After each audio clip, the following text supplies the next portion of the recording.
Lukas 10 ayat yang kedua berkata, katanya kepada mereka, tuaian memang banyak, tapi pekerja sedikit. Karena itu mintalah kepada Tuhan yang empunya tuaian, supaya ia mengirimkan pekerja-pekerja untuk tuaian itu.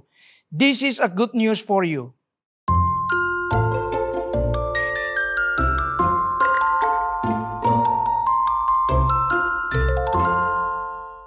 The Final Harvest atau tuaian akhir menjadi tema virtual mission ke-9.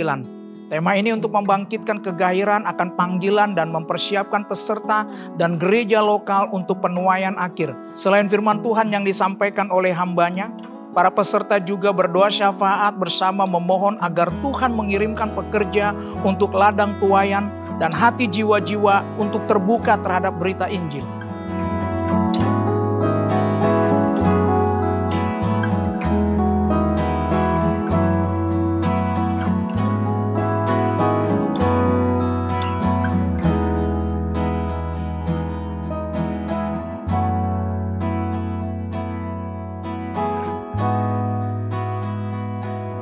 Mari kita saksikan empowering berikut yang disampaikan oleh Pendeta Arif Multi selaku Gembala Sidang GSJA Bethlehem dan Ketua BPP GSJA Indonesia.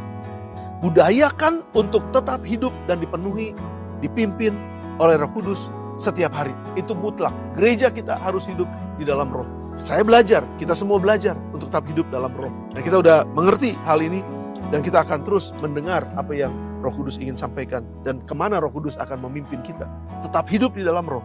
Lalu yang kedua, sediakan wadah pemuridan dalam gereja kita masing-masing. Sebuah komunitas untuk mengalami pewahyuan ilahi. Bukan cuma sekedar belajar firman Tuhan, bukan cuma sekedar kita kumpul-kumpul, fellowship dan lain sebagainya, itu bagus. Tetapi lebih daripada itu, sediakan wadah dalam komunitas tersebut untuk setiap jemaat menerima pewahyuan daripada Tuhan secara khusus. Dan mereka punya panggilan, mereka punya pengertian dan pemahaman tentang Yesus.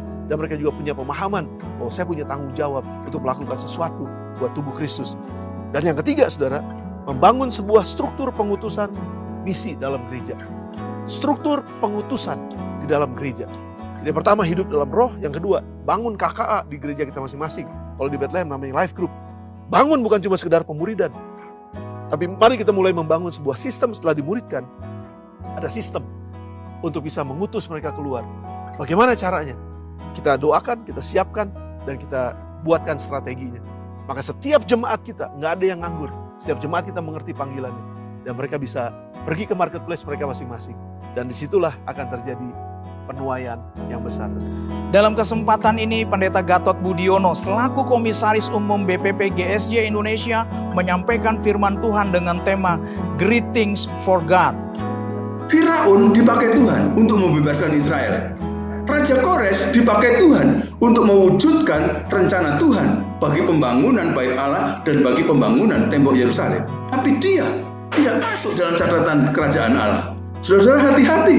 Kita harus berprestasi dalam pelayanan. Kita harus melakukan perkara-perkara yang besar dalam pelayanan. Tapi karena kita tahu bahwa perkara-perkara yang besar dalam pelayanan itu sebenarnya tidak terjadi karena kita, tapi karena Tuhan. Maka yang kita perlukan bukan hanya prestasi, yang lebih penting bagi kita adalah relasi pribadi kita secara spiritual dengan Tuhan. Kita harus memimpikan perkara-perkara besar. Kita harus mendoakan perkara-perkara besar. Kita harus berusaha bekerja bersama-sama. Kita harus bersinergi. Kita harus tahu konteks. Kita harus setia dalam bekerja supaya perkara-perkara besar bisa terjadi. Tapi jangan lupa, sumber yang penting untuk perkara besar itu terjadi dan kita diterima di sini dan di sana. Kalau hubungan pribadi kita dengan Tuhan, kita jaga baik-baik. Acara virtual mission ke-9 dihadiri oleh 59 peserta dari berbagai afiliasi HBLM di daerah. Yayasan HBLM hadir melalui virtual mission untuk terus mengumandangkan, memperlengkapi dan mempengaruhi gereja-gereja mitra menuju visi Tuhan yang besar bagi bangsa-bangsa. Yayasan Harapan Bangsa Lentera Mandiri, Greater Life, Brighter Future. Demikianlah, this is a good news for you untuk hari ini. Sampai jumpa di kesempatan berikutnya. Tuhan Yesus memberkati.